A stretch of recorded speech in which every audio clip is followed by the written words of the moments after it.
السلام علیکم۔ آپ جو اسکرین پر اسلامی جنگوں کی فہرست دیکھ رہے ہیں، یہ مسلمانوں کی پہلی جنگیں تھیں۔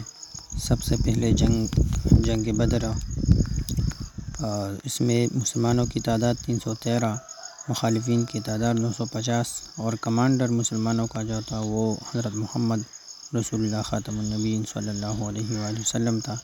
اسی طرح جنگ احد 700 اور مخالفین کی تعداد 3000 اور کمانڈر جو تھا وہ حضرت محمد رسول اللہ خاتم النبیین صلی اللہ علیہ وآلہ وسلم تھا۔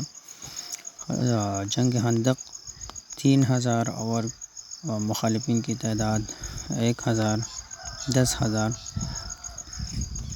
اور کمانڈر جو تھا حضرت محمد رسول اللہ خاتم النبیین صلی اللہ علیہ وآلہ وسلم تھا۔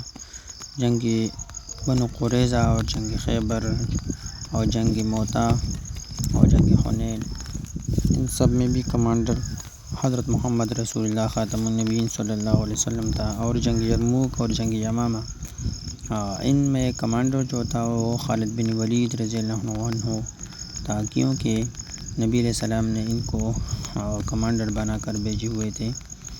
یہ ہمارے اسلامی جنگوں کی فہرست ہے۔